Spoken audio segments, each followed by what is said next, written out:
पश्चिमी मुल्कों की दादागिरी और वॉशिंगटन की सनक ने एक बार फिर पूरी दुनिया को तबाही के मुहाने पर लाकर खड़ा किया है।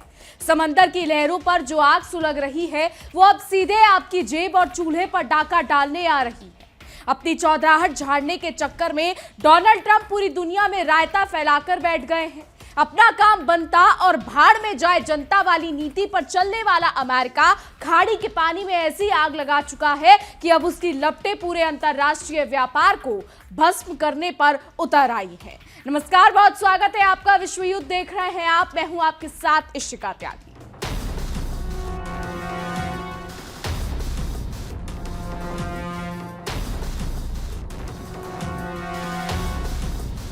मिडिल ईस्ट के मुहाने पर बारूद की गंध एक बार फिर इतनी तीव्र हो चुकी है कि पूरे वैश्विक व्यापार की सांसें अटक गई हैं। दुनिया के सबसे संवेदनशील और रणनीतिक समुद्री रास्ते यानी स्ट्रेट ऑफ हॉर्मुज में तनाव का पारा अपने चरम पर पहुंच चुका है। संयुक्त अरब अमीरात यानी यूएई ने सीधा उंगली उठाकर ईरान पर आरोप लगाया है कि उसने उसकी सरकारी तेल कंपनी के एक और व्यापारिक जहाज को सरेआम निशाना बनाया है।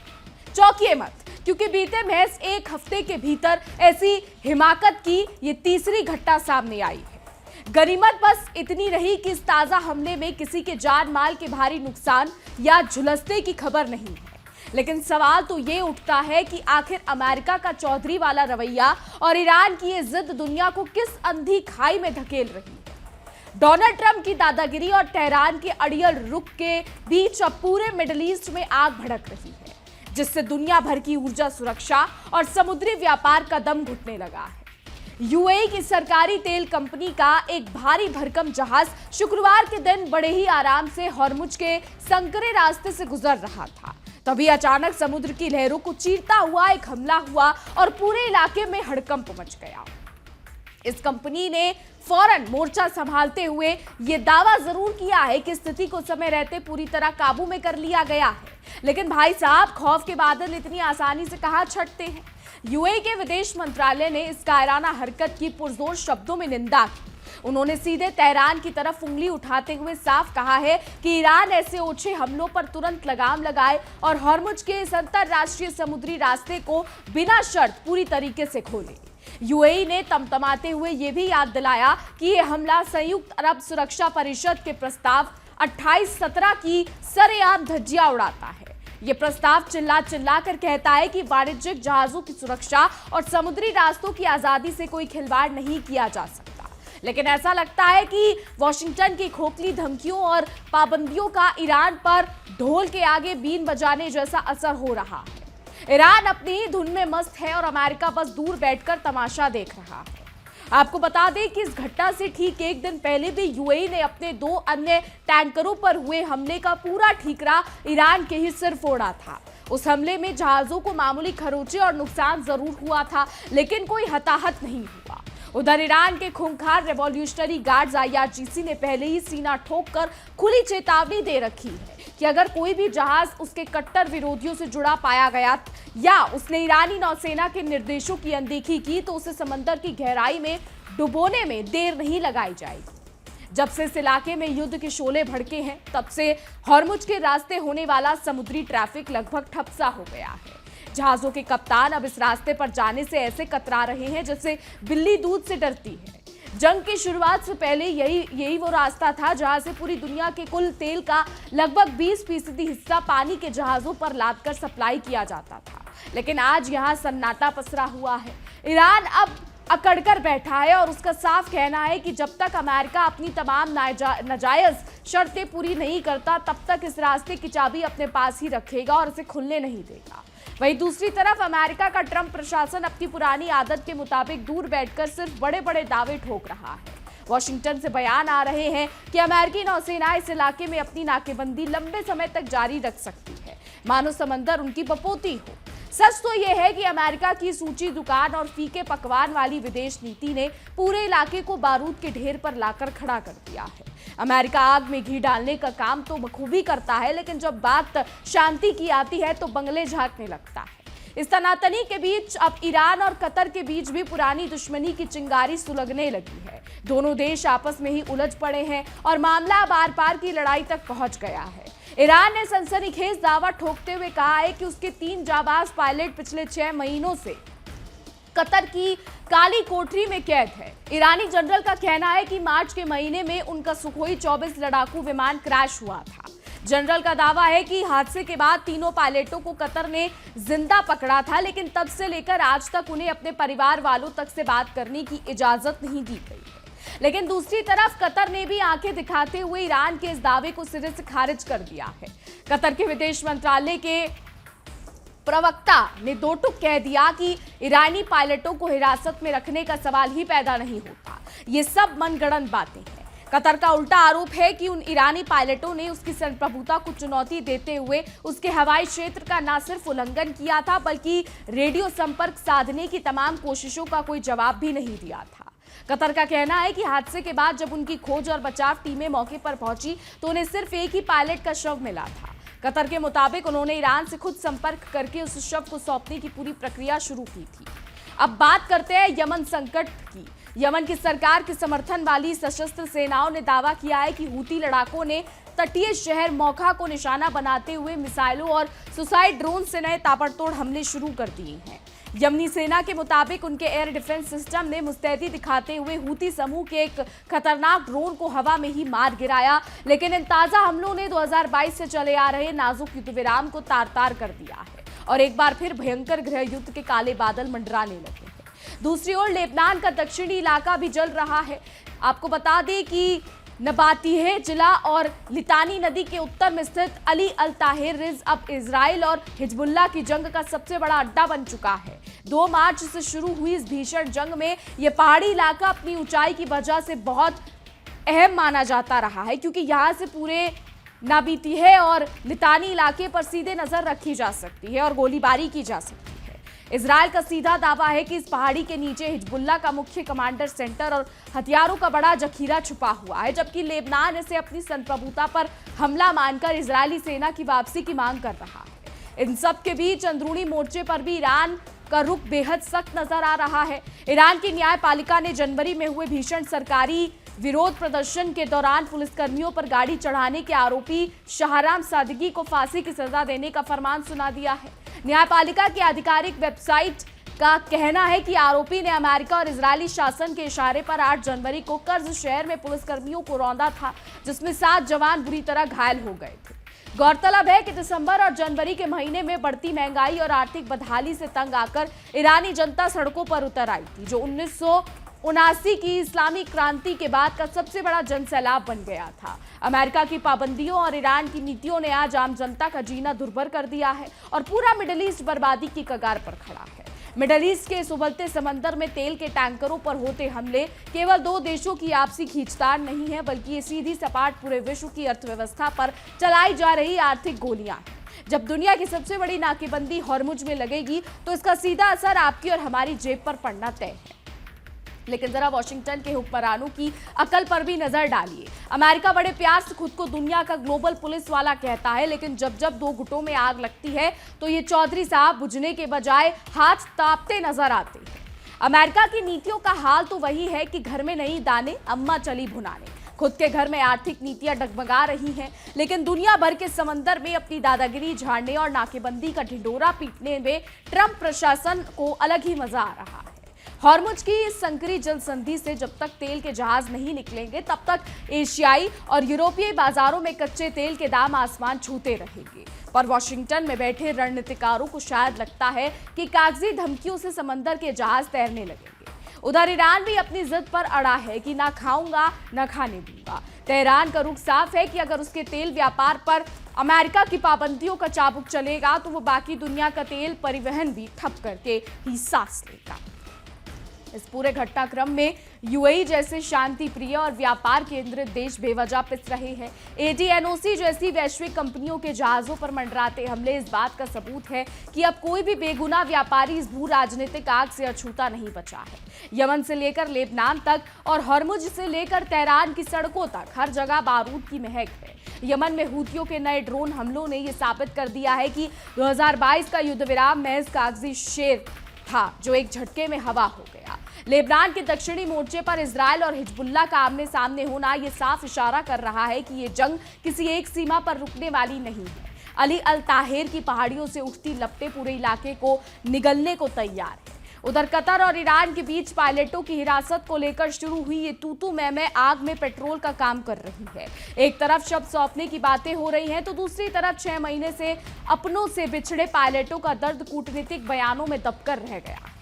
कुल मिलाकर अमेरिका की आग लगाकर तमाशा देखने की फितरत और मिडिल ईस्ट की आपसी रंजिशों ने पूरे क्षेत्र को तबाही के मोड़ पर ला खड़ा किया है। अब देखना यह होगा कि क्या कूटनीति का कोई रास्ता निकलता है या फिर बारूद का ढेर पूरे वैश्विक व्यापार को भस्म करके ही शांत होगा। तो दुनिया के इस नक्शे पर अगर आप ध्यान से देखें तो वॉशिंगटन की विदेश नीति का असली चेहरा बेनकाब हो जाता है। अमेरिका का दावा होता है कि वो समंदर की आजादी की रक्षा कर रहा है, लेकिन हकीकत यह है कि जहां जहां उसने कदम रखा वहां शांति का नामो निशान मिट गया। डोनाल्ड ट्रंप को लगता है कि कुछ बड़े युद्धपोत तैनात करके और सोशल मीडिया पर धमकियां देकर पूरे मिडिल ईस्ट को डराया जा सकता है, लेकिन यहां की कड़वी सच्चाई यह है कि उनकी इस खोखली गीदड़ भपकी का ईरानी नौसेना पर ढेले भर का भी असर नहीं पड़ रहा। ईरान का सीधा गणित है कि अगर उसे व्यापार नहीं करने दिया जाएगा तो वो दूसरों के जहाजों के पहिए भी रोक देगा, यानी हम तो डूबेंगे सनम, तुम्हें भी ले डूबेंगे। और इस बेवकूफी भरी जंग का खामियाजा उन मुल्कों को भुगतना पड़ रहा है जिनका इस आपसी दुश्मनी से कोई लेना देना ही नहीं था। यूएई की तेल कंपनी के टैंकरों पर एक के बाद एक 3 महीने 3 हमले होना कोई इत्तेफाक नहीं है। ये इस बात की सीधी चेतावनी है कि हॉर्मुज की जल संधि अब सुरक्षित व्यापार का रास्ता नहीं बल्कि एक चलता फिरता डेथ ट्रैप यानी मौत का कुआं बन चुकी है।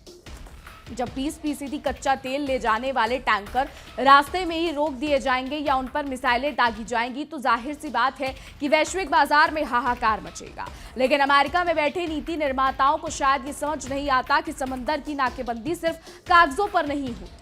उधर यमन के मोखा शहर पर हूती लड़ाकों के नए मिसाइल और ड्रोन हमले इस बात की गवाही दे रहे हैं कि 2022 का शांति समझौता अब इतिहास के पन्नों में दफन हो चुका है। हूती गुट को भी शायद ये मुगालता है कि बारूद के दम पर ही सब कुछ हासिल किया जा सकता है। लेबनान के दक्षिणी मोर्चे का हाल तो और भी खौफनाक है।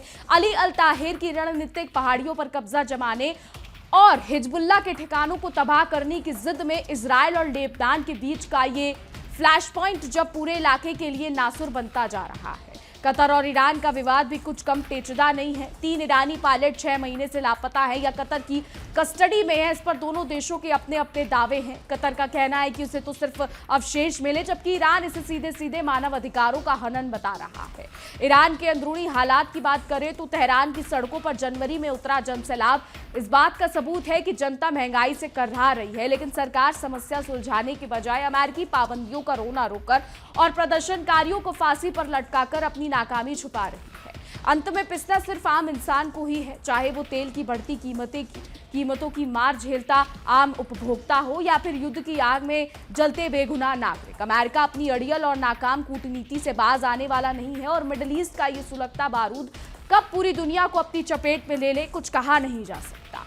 कुल मिलाकर वॉशिंगटन की पूरी चाल अंधेर नगरी चौपट राजा वाली साबित हो रही है। अमेरिका दुनिया भर के मंचों पर बड़े बड़े भाषण तो झाड़ता है, लेकिन जमीनी हकीकत पर जब शांति कायम करने की नौबत आती है तो उसकी पूरी कूटनीति फुसफुसा पटाखा बनकर रह जाती है। डोनाल्ड ट्रंप को शायद लगता है कि दूर बैठकर आग में घी डालने से उनका दबदबा बना रहेगा, लेकिन हॉर्मुज की इस संकरी गली में भड़की आग अब खुद उनके ही सहयोगियों के आशियाने झुलसा रही है। यूएई जैसे देशों के जहाजों पर मंडराता खतरा इस बात की गवाही दे रहा है कि अमेरिका की दादागिरी किसी काम की नहीं रही। घर में नहीं दाने और अम्मा चली भुनाने वाली तर्ज पर अमेरिका खुद को आर्थिक मोर्चे पर जगह जगह मात खा रहा है, पर समंदर में नाकेबंदी का बेतुका ढोंग रचकर पूरी दुनिया के ईंधन के दाम बढ़ाने पर तुला हुआ है। तो यमन, लेबनान, कतर और ईरान से उठती इन आतिशबाजियों के बीच अब गेंद पूरी तरीके से अंतर्राष्ट्रीय समुदाय के पाले में है, पर देखना यह होगा कि क्या दुनिया अमेरिका के इस बेतुके तमाशे पर लगाम लगा पाती है या फिर ये पूरी कायनात को बारूद के नए ढेर पर धकेलने की आखिरी शुरुआत साबित होगी। क्योंकि इस वक्त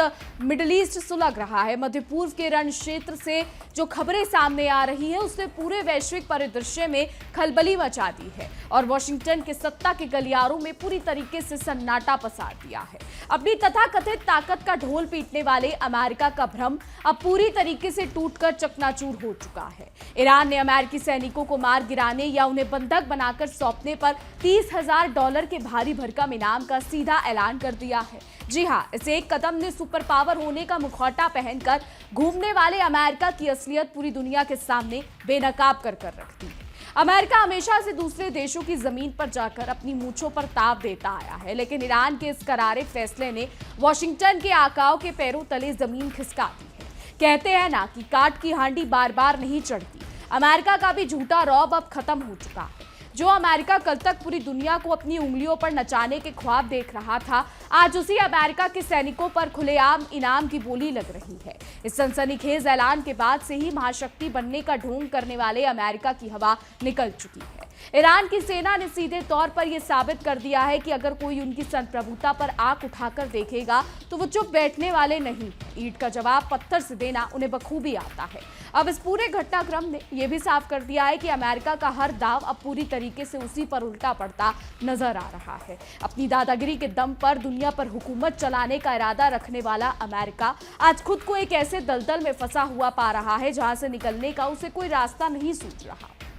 ईरान का ये आक्रामक रुख अमेरिका की थोती धमकियों के मुंह पर एक करारा थप्पड़ है, जिसने वॉशिंगटन के सैन्य आकाओं की रातों की नींद और दिन का चैन उड़ा कर रख दिया है।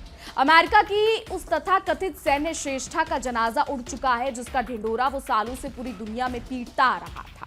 100 दिन चोर के तो एक दिन साहूकार का होता है। ईरान के इस कदम ने अमेरिका की पूरी हेकड़ी निकाल दी है और यह साफ कर दिया है कि अब गीदड़ भभकियों का दौर पूरी तरीके से समाप्त हो चुका है। मीडिया रिपोर्ट्स के हवाले से जो खबरें सामने आ रही हैं, उसमें बताया गया है कि अमेरिकी खेमे के लिए किसी बहुत बड़े झटके से ये कम नहीं है। ईरान की सेना अपने देश के आम नागरिकों को अमेरिकी सैनिकों को पकड़ने या जान से मारने की एवज में $30,000 देने की आधिकारिक पेशकश कर रही है। अमेरिका जो हमेशा अपनी थल सेना की अजयता का झूठा ढोंग रचता था, आज उसी के सैनिकों को ईरान के आम नागरिक खदेड़ने और पकड़ने की तैयारी में पूरी मुस्तैदी से लगे हुए हैं। ईरान की सेना प्रमुख अमीर हाती ने सार्वजनिक रूप से इस योजना की घोषणा करते हुए साफ कहा कि ये कोई अचानक लिया गया फैसला नहीं है। उन्होंने खुलासा किया कि अमेरिकी आक्रामकता का जवाब देने के लिए ईरानी नागरिकों की तरफ से इस अभियान में शामिल होने के भारी संख्या में अनुरोध प्राप्त हो रहे थे। जनता की आवाज ही खुदा की आवाज होती है और इस भारी आक्रोश को देखते हुए ईरानी सेना को यह बड़ा और सख्त कदम उठाने के लिए मजबूर होना पड़ा है। ईरानी सेना प्रमुख अमीर हातमी के शब्दों में साफ तौर पर अमेरिका की चौधराहट को बेनकाब किया गया है। उन्होंने कहा कि जो कोई भी हमलावर अमेरिकी सैनिकों को मारेगा या पकड़कर सौंपेगा, उसे सेना की तरफ से इनाम मिलेगा। ये इनाम $30,000 या ईरानी मुद्रा में 5 अरब टोमन के बराबर होगा। इस ऐलान ने अमेरिका के उस घमंड को चकनाचूर कर दिया है जिसमें वो खुद को दुनिया का सबसे सुरक्षित और ताकतवर मुल्क होने का झूठा दावा किया करता था। अमेरिका की गीदड़ भभकियों को ठेंगा दिखाते हुए ईरान ने साफ कर दिया है कि विदेशी हमलावरों का हश्र यही होने वाला है। हातमी ने हालांकि ये स्पष्ट नहीं किया कि अमेरिकी सैनिकों को कब, कहां, कैसे मार कर और कैसे पकड़ा जाएगा, लेकिन अनिश्चितता ने ही अमेरिकी फौज के भीतर खौफ का माहौल कायम कर दिया है। अमेरिका अब अपने ही बोए कांटों की फसल काटने पर मजबूर हो चुका है और उसकी पूरी रणनीति औंधे मुंह गिर चुकी है। इस पूरे ऐलान की सबसे दिलचस्प और ऐतिहासिक बात यह है कि ईरान ने अपनी साहसी महिलाओं के लिए इस इनाम की राशि को सीधे दोगुना यानी $60,000 कर दिया है। ये कदम अमेरिका के उस झूठे प्रचार के मुंह पर करारा तमाचा है जो हमेशा ईरान के सामाजिक ताने बाने पर सवाल उठाता रहता था।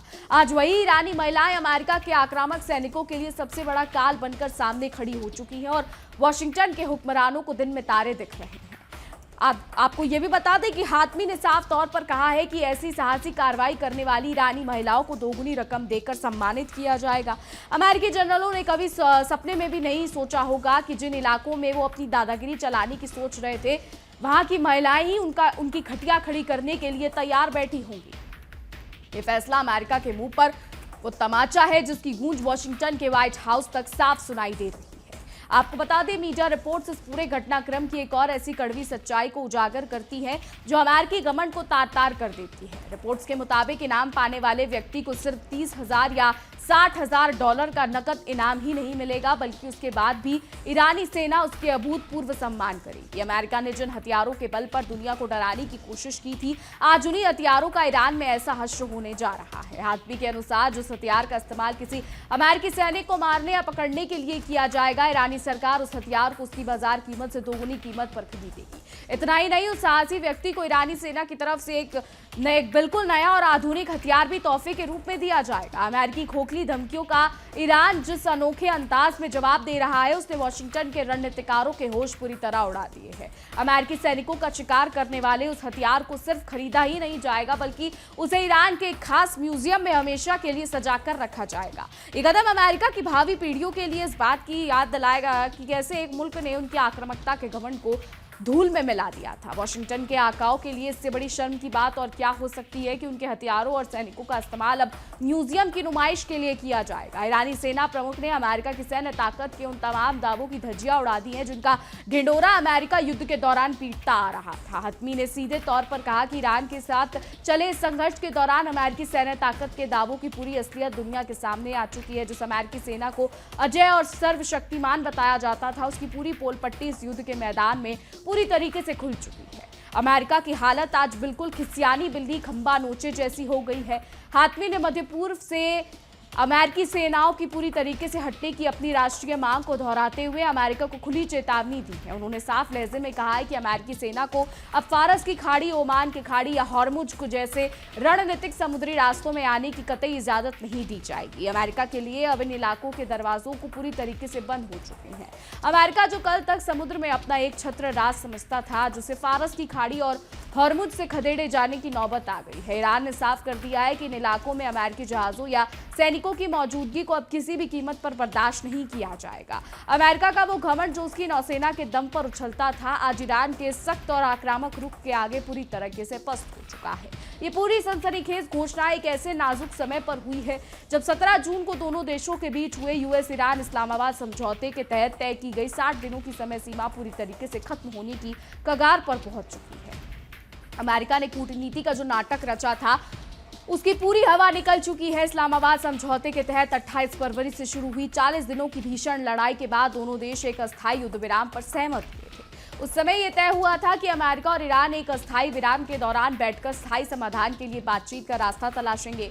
लेकिन अमेरिका अपनी पुरानी आदतों से बाज नहीं आया और उसने हमेशा की तरह कूटनीति के नाम पर सिर्फ समय बर्बादी का खेल खेला। अमेरिका की इस बदनीयती का नतीजा ये हुआ कि युद्ध विराम की स्थिति दिन प्रतिदिन बेहद कमजोर होती चली गई और शांति की तमाम उम्मीदों पर पानी फिर गया। समझौते के बाद से अब तक दोनों देशों के बीच बातचीत की मेज पर 1 इंच भी प्रगति नहीं हो सकी है। अमेरिका की हिला हवाली और अड़ियल रवैये के कारण ये बातचीत पूरी तरीके से ठप पड़ी हुई है। अमेरिका का इरादा अब कभी शांति बनाने का था ही नहीं, वो तो बस समय काटने और अपनी खिसकती जमीन को बचाने की फिराक में था। लेकिन ईरान ने उसके इस गंदे खेल को वक्त रहते पूरी तरीके से बेनकाब कर दिया। बातचीत की विफलता का नतीजा ये हुआ कि दोनों देशों के बीच छिटपुट गोलीबारी और सैन्य झड़पें लगातार जारी हैं। बातचीत का ढोंग रचने वाला अमेरिका जमीनी स्तर पर अपनी नापाक हरकतों से बाज नहीं आ रहा है, जिसके जवाब में ईरानी सेना भी मुंह तोड़ जवाब दे रही है। हाथी के दांत खाने के और दिखाने के और शांति का मसीहा बनने का नाटक करने वाले अमेरिका का असली चेहरा एक बार फिर दुनिया के सामने बेनकाब हो चुका है। अब आने वाला समय बताएगा कि क्या होता है। फिलहाल हमारी आज की रिपोर्ट में बस इतना ही। तमाम खबरों के लिए देखते रहिए इंडिया डेली 24/7। देखिए इंडिया डेली 24/7 अब आपके स्मार्ट टीवी पर। इंडिया डेली मौजूद है सभी डिजिटल प्लेटफॉर्म पर लाइव और लगातार। इंडिया डेली 24/7 हर दिन राष्ट्र को समर्पित।